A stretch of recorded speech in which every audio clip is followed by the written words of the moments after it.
Action. Chapter 2. What Lucy Found There. "Good evening," said Lucy, but the fawn was so busy picking up its parcels that at first it did not reply. When it had finished, it made her a little bow. Good evening," said the fawn. "Excuse me, I don't want to be inquisitive, but should I be right in thinking that you are a daughter of Eve?" "My name's Lucy," said she, not quite understanding him. "But you are, forgive me, you are what they call a girl?" asked the fawn.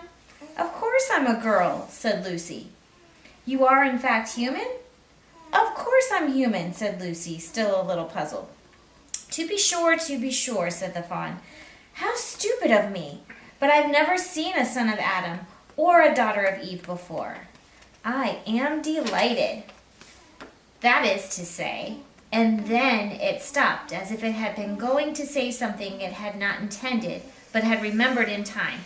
Delighted, it went on. "Allow me to introduce myself.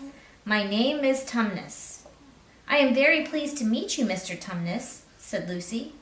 "And may I ask, O Lucy, daughter of Eve," said Mr. Tumnus, "how have you come into Narnia?"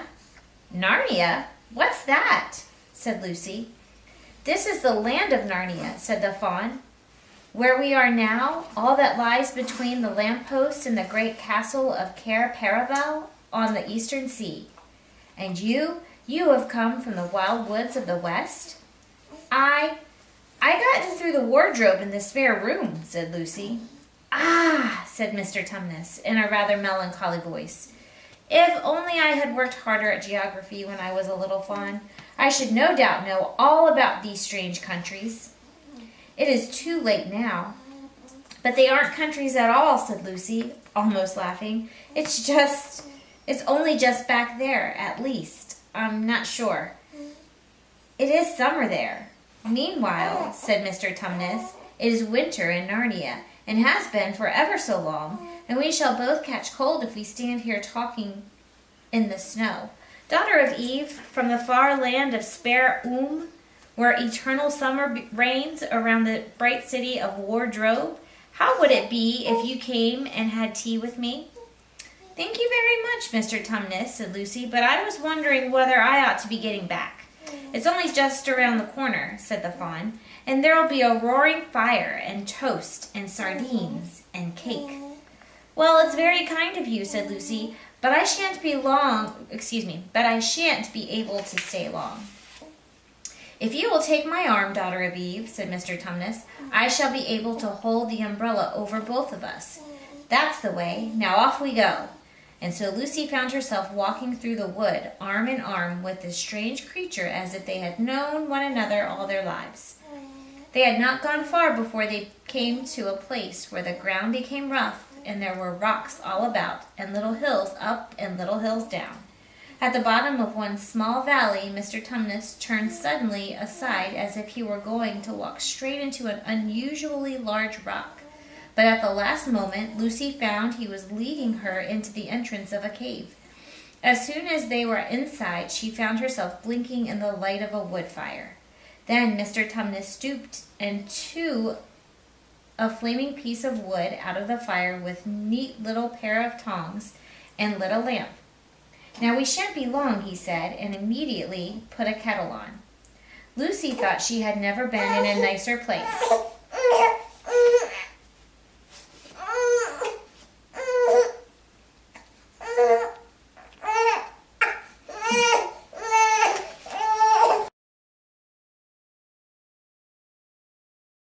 Action. Lucy thought she had never been in a nicer place. It was a little dry, clean cave of reddish stone with a carpet on the floor and two little chairs, one for me and one for a friend, said Mr. Tumnus, and a table and a dresser and a mantelpiece over the fire, and above that a picture of an old fawn with a gray beard. In one corner there was a door which Lucy thought must lead to Mr. Tumnus's bedroom, and on the wall was a shelf full of books. Lucy looked at these while he was setting out the tea things.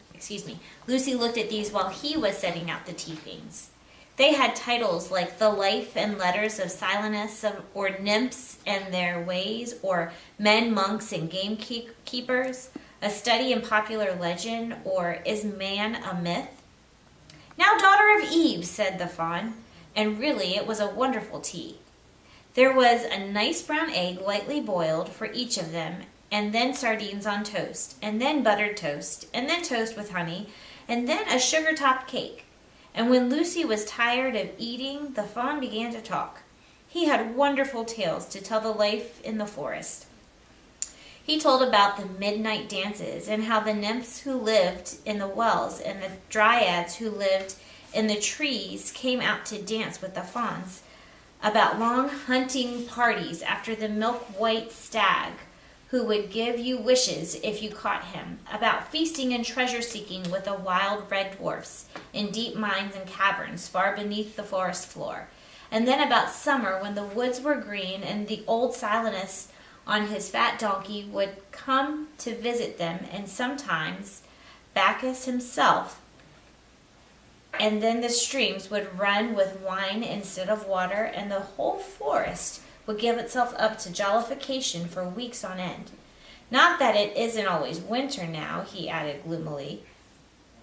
Then, to cheer himself up, he took out from its case on the dresser a strange little flute that looked as if it were made of straw, and began to play. And the tune he played made Lucy want to cry and laugh and dance and go to sleep all at the same time. It must have been hours later when she shook herself and said, "Oh, Mr. Tumnus, I am so sorry to stop you, and I do love that tune, but really, I must go home. I only meant to stay for a few minutes." "It's no good now, you know," said the fawn, laying down his flute and shaking its head at her very sorrowfully.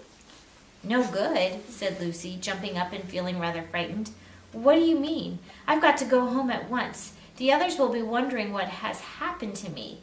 But a moment later she asked, "Mr. Tumnus, whatever is the matter?"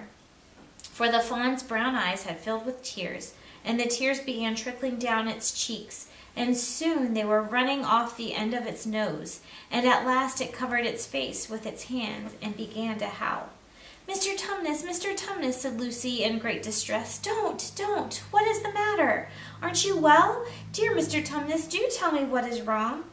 But the fawn continued sobbing as if its heart would break, and even when Lucy went over and put her arms around him and lent him her handkerchief, he did not stop. He merely took the handkerchief and kept on using it, wringing it out with both hands whenever it got too wet. Wringing it out with both hands whenever it got to be too wet to be any more use, so that presently Lucy was standing in a damp patch. "Mr. Tumnus," bawled Lucy in his ear, shaking him, "do stop! Stop it at once! You ought to be ashamed of yourself, a great big fawn like you! What on earth are you crying about?" Oh, sobbed Mr. Tumnus. "I'm crying because I'm such a bad fawn." "I don't think you're a bad fawn at all," said Lucy. "I think you are a very good fawn. You are the nicest fawn I've ever met." Oh, you wouldn't say that if you knew," replied Mr. Tumnus between his sobs. "No, I'm a bad fawn. I don't suppose there ever was a worse fawn since the beginning of the world." "But what have you done?" asked Lucy. "My old father now," said Mr. Tumnus. "That's his picture over on the mantelpiece. He would never have done a thing like this." "A thing like what?" said Lucy. "Like what I've done," said the fawn. "Taken service under the White Witch. That's what I am. I'm in the pay of the White Witch." "The White Witch? Who is she?" Why, it is she that has got all Narnia under her thumb. It's she that makes it always winter. Always winter and never Christmas. Think of that." "How awful," said Lucy. "But what does she pay you for?" "That's the worst of it," said Mr. Tumnus with a deep groan. "I'm a kidnapper for her. That's what I am. Look at me, daughter of Eve. Would you believe that I'm the sort of fawn to meet a poor innocent child in the wood, one that had never done me any harm, and pretend to be friendly with it, and invite it home to my cave, all for the sake of lulling it asleep and then handing it over to the White Witch?" "No," said Lucy. I'm sure you wouldn't do anything of the sort. But I have, said the fawn. Well, said Lucy rather slowly, for she wanted to be truthful and yet not be too hard on him. Well, that was pretty bad. But you're so sorry for it that I'm sure you will never do it again. Daughter of Eve, don't you understand? Said the fawn. It isn't something I have done. I'm doing it now, this very moment. What do you mean? Cried Lucy, turning very white. You are the child, said Tumnus. I had orders from the White Witch that if ever I saw a son of Adam or a daughter of Eve in the wood, I was to catch them and hand them over to her. And you are the first I ever met.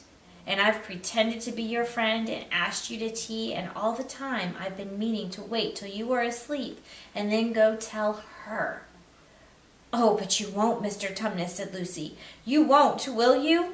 Indeed, you really mustn't. And if I don't, he said, beginning to cry again, she's sure to find out, and she'll have my tail cut off, and my horns sawn off, and my beard plucked out, and she'll wave her wand over my beautiful cloven hoofs, and turn them into horrid solid hoofs like a wretched horse's. And if she is extra and specially angry, she'll turn me into stone, and I shall be only a statue of a fawn in her horrible house until the 4 thrones at Cair Paravel have filled. And goodness knows when that will happen, or whether it will ever happen at all.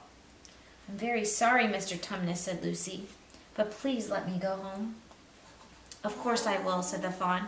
Of course I've got to. I see that now. I hadn't known what humans were like before I met you. Of course I can't give you up to the witch. Not now that I know you. But we must be off at once. I'll see you back at the lamp-post. I suppose you can find your own way from there back to the spare and wardrobe. I'm sure I can, said Lucy.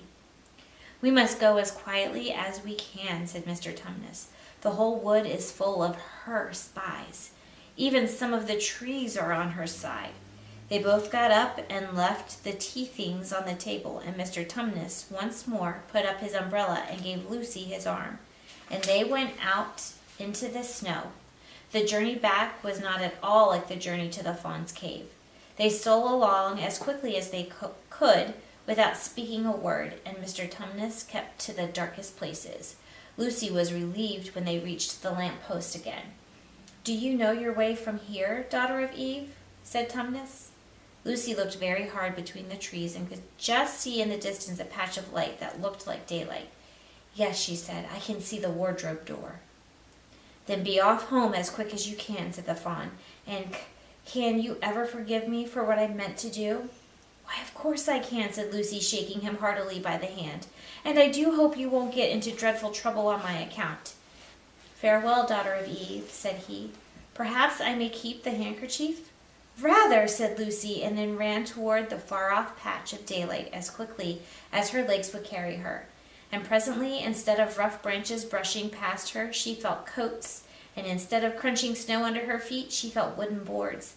And all at once she found herself jumping out of the wardrobe into the same empty room from which the whole adventure had started. She shut the wardrobe door tightly behind her and looked around, panting for breath. It was still raining, and she could hear the voices of the others in the passage. I'm here, she shouted. I'm here. I've come back. I'm all right.